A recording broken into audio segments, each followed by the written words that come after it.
ನಾ ಪೇಟ್ ನೈ ಪಕಡ್ನ ಕೂಟ್ ಅಂತ ಹೇಳ್ತಾನ. ಹಿಂಗಂದ್ರೇನ್ರಿ ಸಾಹೇಬ್ರ ಮಾತಾಡಿದ್ರೆ ಯಾರ್ಯಾರು ಅಲ್ಲಗಳಿಬಾರದು ಹಂಗ ಮಾತಾಡಬೇಕು ಅಂತ ಹೇಳ್ತಾನ. ಹೌದು. ಜಾಗ ಹಿಡಿದ್ರೆ ಸೂರ್ಯ ಚಂದ್ರ ಇರೋಸ್ ತನಕ ನೆಲಗಂಗಿ ಒಂದು ಹರಿಯೋಸ್ ತನಕ ಯಾರ್ಯಾರು ಹೇಳನಬಾರದು. ಹೌದು. ಅಂತ ಜಾಗ ಹಿಡಿಬೇಕು ಅಂತ ಹೇಳ್ತಾನ. ಹೌದು ಹೌದು. ಊಟ ಮಾಡಿದ್ರೆ ಎಷ್ಟು ಅಮೃತ ಆಗ್ತದ ಅಷ್ಟೇ ಊಟ ಮಾಡಬೇಕು. ಯಾರದರೆ ಅನ್ನ ಅಂತ ಹೇಳಿ ಹೌದು ಸುಮ್ಮನೆ ಒಮ್ಮನ ಅಷ್ಟು ಉಂಡು ಹೊಟ್ಟೆ ಕೆಡಿಸ್ಕೋಬಾರದು ಅಂತ ಹೇಳ್ತಾನ. ಹೌದು. ಅದಕ್ಕೆ ಇವತ್ತಿನ ದಿವಸ ಯಾವ ನಮ್ಮ ತೋರಣಗಟ್ಟಿ ಗ್ರಾಮದ ಗುರು ಹಿರಿಯರು ಇಲ್ಲಿವರೆಗೆ ಭಗವಂತನ ಸೇವೆಯನ್ನ ಬಹಳ ಭಕ್ತಿಯಿಂದ ಕೇಳ್ತಾ ಇದ್ರಿ. ಕೇಳ್ಯಾರಲ್ರಿಪ್ಪ. ನಮ್ಮ ಹಳ್ಳೂರು ಸತ್ಯಣ್ಣ ಮಾಸ್ತರ್ ಅವರು ಒಂದು ಮಾತನ್ನು ಹೇಳಿದ್ರಲ್ರಿಪ್ಪ ಮಾಸ್ತರು. ಸಾಹೇಬ್ರ ಇದನ್ನೇನ್ ನೀವು ಮಾತಾಡ್ತೀರಲ್ಲ ಹಿಂಗಲ್ಲ ಏನದ ಅಂತ ಕೇಳಿದ್ರ ಹೆಂಗ್ ಮಾತಾಡ ಪರಮಾತ್ಮ ಬೆಂಕಿ ಹಚ್ಚಿ ಬಿಟ್ಟಾನ ನಮ್ಮ ನಿಮ್ಮೆಲ್ಲರಿಗೆ. ಹೌದು ಹೌದು. ಹಚ್ಚಾನ ಇಲ್ಲಂತೂ ಇಲ್ಲ. ಪರಮಾತ್ಮ 80 ಲಕ್ಷ ಜೀವರಾಶಿಗೆಲ್ಲ ಹಚ್ಚಾನ. ಹೌದು. ಏನಿಟ್ಟಾನ ಒಳಗಂತ ಕೇಳಿದ್ರ ಜಠರಾಗ್ನಿ ಅಂತೇಳಿ ಇಟ್ಟಾನ ಈ ಶರೀರದೊಳಗ. ಏನು ಊಟ ಮಾಡಿರ್ತಕ್ಕಂಥ ಅನ್ನ ಪಚನ ಆಗಬೇಕಂತ ಹೇಳಿದ ಜಠರಾಗ್ನಿ ಅಂತೇಳಿ ಇಟ್ಟಾನ. ಹೌದಾ? ಹೌದು. ಇದು ಎಲ್ಲಾ ಜೀವಗಳಲ್ಲಿ ಅದ. ದನ ಕರಿನಲ್ಲಿನೂ ಅದ ಇದು. ಹೌದಲ್ರಿ. ಅವನು ಹುಲ್ಲು ತಿಂದ್ರೆ ಪಚನ ಆಗಬೇಕಾದ್ರೆ ಅದಕ್ಕೂ ಅದರ ಪ್ರಮಾಣದಾಗ ಇಟ್ಟಾನ. ಹೌದು. ಮನುಷ್ಯನಿಗೆ ಯಾವ ಪ್ರಮಾಣದಾಗ ಇಡಬೇಕು ಅದನ್ನ ಇಟ್ಟಾನ. ಇನ್ನ ಯಾವ್ಯಾವ ಪ್ರಾಣಿಗಳಿಗೆ ಎಷ್ಟೆಷ್ಟು ಇಡಬೇಕು ಅನ್ನೋದು ಸೂತ್ರ ಭಗವಂತನಲ್ಲಿ ಅದ. ಅವ ಹಚ್ಚಿ ಬಿಟ್ಟಾನ. ಆದ್ರೂ ಮಾಸ್ತರ ಈ ಏನ ಅಗ್ನಿ ಅದು ನೋಡು ಹಚ್ಚುದು ಇದರಿಂದ ಮುಕ್ತನಾಗಲಿಕ್ಕೆ ಸಾಧ್ಯ ಇಲ್ಲ. ಮುಕ್ತ ಆಗಂಗಿಲ್ಲ. ಇದು ಬರೇ ಹುಟ್ಟುದು ಸಾವುದು ಇಟ್ಟು ಕೆಲಸ ಮಾಡ್ತದೆ. ಇರೋ ತನಕ ಬದುಕಿಸ್ತದ ಅಷ್ಟೇ.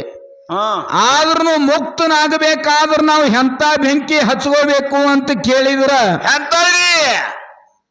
ಸತ್ವ ರಜತಮ ಎಂಬ 3 ಒಲಿಗುಂಡ ಹೂಡಿ. ಹೌದಾ? ಅಷ್ಟಮದಗಳ ಖಟ್ಗಿ ಮಾಡಿ ಗುರುವಿನ ಮಹಾಮಂತ್ರ ಅನ್ನತಕ್ಕಂಥದ್ದು ಅದನ್ನ ಪುಟುವು ಮಾಡಿ ಹೌದು ಅದರ ಮ್ಯಾಗ ಭಕ್ತಿ ಅನ್ನತಕ್ಕಂಥದ್ದು ಪಾತ್ರೆ ಇಟ್ಟು ಅನಾದಿ ಜನ್ಮದ ಅಜ್ಞಾನ ಅನ್ನತಕ್ಕಂಥ ಹಾಲು ಸುರುವಿ ಆ ಗುರುವಿನ ಮಹಾಮಂತ್ರ ಅಂತಕ್ಕಂಥ ಬೆಂಕಿ ತಗೊಂಡು ನಾವು ಪುಟು ಮಾಡಿ ಹಚ್ಕೊಂಡಿವು ಅಂದ್ರ ಅಂತ ಬೆಂಕಿ ಹಚ್ಕೊಂಡಿದಾಗ ಆ ಹಾಲಿನಿಂದ ಬೆಣ್ಣಿ ಕಡಿಗೆ ಆಗ್ತದ ನೋಡ. ಹೌದು ಹೌದು. ಅನಾದಿ ಜನ್ಮದ ಅಜ್ಞಾನ ಅನ್ನತಕ್ಕಂಥ ಹಾಲು ಸುಟ್ಟು ಅದರೊಳಗೆ ಮಳೆ ಏನು ಬೆಣ್ಣೆ ಅನ್ನತಕ್ಕಂಥ ಜ್ಞಾನ ಉತ್ಪತ್ತಿ ಆಗ್ತದಲ್ಲ ಆ ಜ್ಞಾನ ಮಾತ್ರ ನಮ್ಮನ ಮುಕ್ತಿ ಮಂದಿರಕ್ಕೆ ಒಯ್ತದ. ವಿನಾ ಇದು ಏನದ ನೋಡಿದು ಈ ಬೆಂಕಿ ಹಚ್ಚಿಬಿಟ್ಟು ಬೆಂಕಿ ಇದೇನು ಕೆಲಸದಿಂದ ಅಲ್ಲಿ ಇದು. ಹೌದೌದು. ಹೌದಾ? ಇದು ಬರೇ ಸುಟ್ಟು ಬೂದಿ ಮಾಡ್ತದ. ಆದರೂ ಕೂಡ ಆ ಬೆಂಕಿ ನಾವು ಹಚ್ಕೊಂಡೇವು ಅಂದ್ರ ಗುರುವಿನ ಮಹಾಮಂತ್ರ ಅಂತಕ್ಕಂಥ ಬೆಂಕಿ ನಾವು ಹಚ್ಕೊಂಡೇವು ಅಂದ್ರೆ ಈ ಜನನ ಮರಣದ ಬಾಧೆಯಿಂದ ಬಿಡುಗಡೆ ಆಗ್ತೇವು. ನಮ್ಮನ್ನು ಸ್ವರ್ಗ ಸಿಗ್ತದಂತ ಹಿಂಗ ಶಾಸ್ತ್ರ ಹೇಳ್ತದ. ಹೌದು ಹೌದು ಹೌದು. ಆದ್ರೂ ಮಾಸ್ತರಂದ ಇವತ್ತು ಯಾಕೋ ತಲಿ ಚಂದ ನಡೆಯಲಾಗ್ಯದ. ಯಾಕ್ರಿ? ಯಾವ ನಿದ್ಯಾಗಿಲ್ಲ. ಮಾಸ್ತರ್ ಜರ ಟೆನ್ಷನ್ದಾಗನ.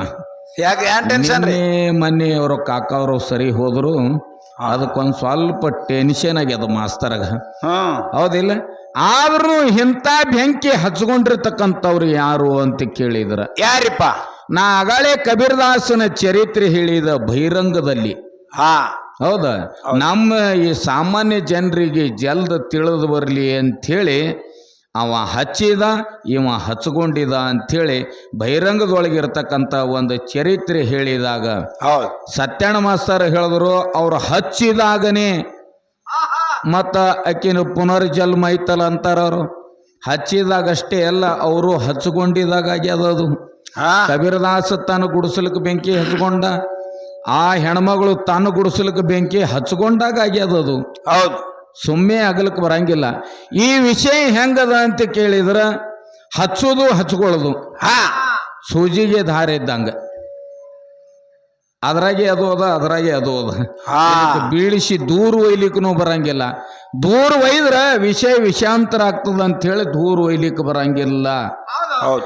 ಅದಕ್ಕೀಗ ಮೂಲಕ್ ಹೊಡೆದ ಯಲ್ಲಪ್ಪ ಮಹಾರಾಜರು ಹಾ ಎಲ್ಲ ಲಿಂಗ ಇವರು ಕಣ್ಣಿಮಿರಿಗೆಯಲ್ಲಿ ಜನಿಸಿದರು. ಹೌದು.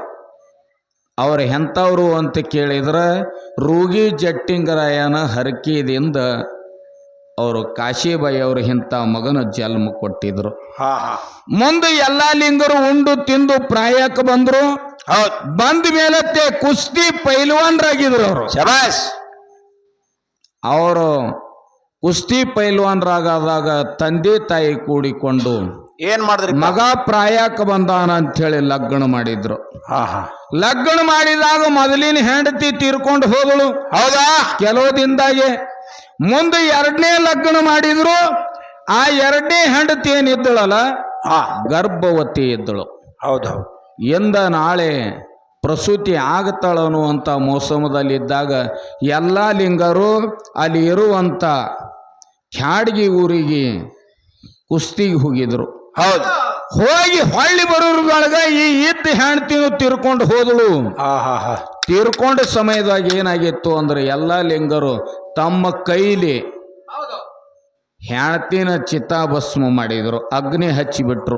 ಹೌದು ಹೌದು. ಅಗ್ನಿ ಹಚ್ಚಿ ವಿಚಾರ ಮಾಡಿದ್ರು. ಅವ್ರು ಹೇಳ್ತಾರ ಸಂಸಾರ ಎಂಬ ಜಂಜಾಟ ಯಾವ ಮಗ ಮಾಡಿಟ್ಟ, ಹೌದು. ಮಾಡಿ ಮಾಡಿ ಕೆಟ್ಟರು ಮನಸ್ಸಿಗೆ ಎಲ್ಲ ಬಿಟ್ಟು ಹೊಂಟ್ರು ಗೋರಿಗೆ ಅಂತೇಳಿ ಹೌದು. ತ್ಯಾಗ ಪ್ರಪಂಚನೇ ತ್ಯಾಗ ಮಾಡಿ ಮೈಯಾಗಿನ ಅಂಗಿ ಕಳೆದು ಭೀಸಿ ಅದರೊಳಗೆ ಒಗದ ಹಾ ಲಕ್ಷಣ ಸಿದ್ಧಲಿಂಗನ ಮಟ್ಟಕ್ಕೆ ಬಂದ್ರು.